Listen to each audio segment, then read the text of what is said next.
is Annindita Palaus, and today's video is about one of the questions that I sometimes get asked, and that is why are churches against Reiki, meditation, and yoga and other such spiritual practices that teach us to connect to our higher selves? So, before I get started, if you haven't already, then hit the subscribe button and subscribe to my channel so that you get notified of all my upcoming videos. And the second thing that I would like to state is that I'm not a Christian. I have not studied the Bible, and I'm not a churchgoer, of course, because I was born and brought up as a Hindu. And I did go to a Christian missionary school all my life, and it was a Catholic missionary school. It was a girls' convent. So I did have a lot of friends who were Christians. And yes, I mean, I was exposed to some of the teachings, but I was never aware of the fact that Christianity or churches were against Reiki, meditation, or yoga. At least back in India, that was not my experience at all. This is something that I started experiencing after moving here to the US. And at first, I was really surprised. And it took me some time to understand what was going on.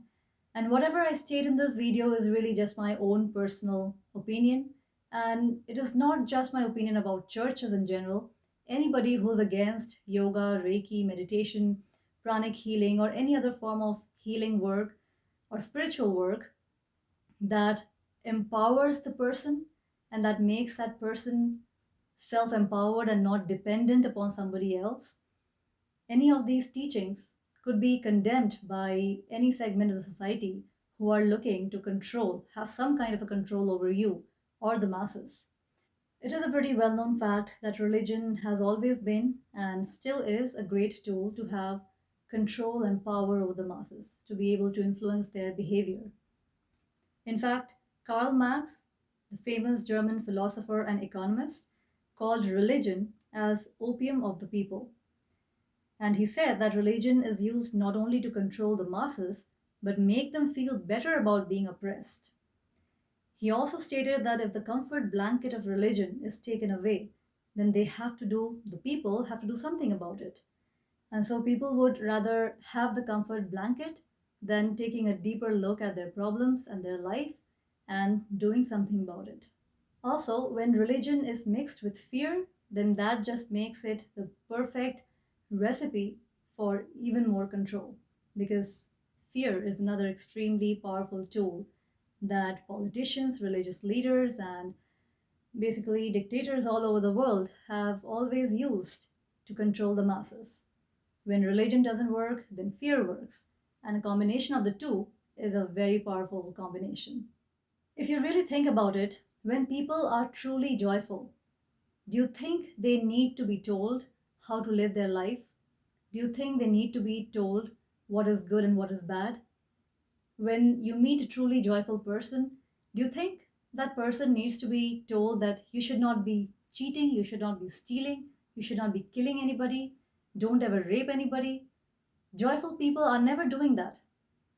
It's only when people are not joyful, then they need morality to administer their behavior, to control their behavior. When people are depressed, when they're sad, when they're angry, oppressed, and they don't know what to do, powerless people are often the ones who would be more prone to doing anything wrong in the society, doing anything bad to anybody else. And it is those people who would need moral rules and regulations that religion often seeks to teach. But when people are truly joyful, then they don't need anybody else to be telling them that, hey, you should not be treating others badly. Joyful people, people who are truly happy, you would notice that they are not treating others badly. In fact, they are always very respectful towards everybody. On the other hand, I don't think religion is all bad. In fact, on the contrary, I feel like the original teachings of all the religious teachers, prophets, were really good. But over a period of time, they have been misinterpreted, misunderstood, and sometimes people have even manipulated those teachings in order to be able to make others do and live their life the way they want to. So, in order to control the masses, a lot of the teachings have been manipulated. So, the teachings originally, I don't think the teachings were bad at all. but there has been a lot of misinterpretation, misunderstanding, and deliberate manipulation of religious teachings. And that has caused, of course, a lot of confusion in the minds of general people. So, again, coming back to the question that why are churches against Reiki, meditation, yoga? I don't think all churches are against that. In fact, I have not come across so many churches which are against Reiki, yoga, meditation. I have seen a lot of churches which are very open to all of this. But yes, I am aware of certain churches which are against it, and this is what I feel. Some of the people have been really brainwashed. Some of them have become so fear based and fearful that they wouldn't even look into any of these modalities.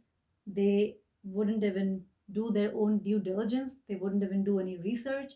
They wouldn't even listen to any of the scientific findings because they have come to believe, whatever it is that they have come to believe, that the devil has come in disguise, things of that nature, and nothing can be done about that. I really believe that life is the biggest teacher, so it is not really our job to try and make them change their minds. Life is the biggest school. Whatever they are supposed to learn in this lifetime, they will. And if they don't, there is no rush. They will come back again and learn it later. So I hope this video made sense. Let me know in the comments below what you think. What has your experience been? Why do you think some churches are against Reiki, yoga, meditation, and other spiritual practices which guide us towards our own inner truth? And if you haven't already, then subscribe to my channel, like this video, and share it with your friends and family. I will be back soon with another brand new video. Also, if you are interested in learning Reiki, then check out my upcoming Reiki workshop. I have been teaching Reiki webinars for over a decade now. You can find the link in the description below. If you have any questions, feel free to contact me. Talk to you soon. Bye for now.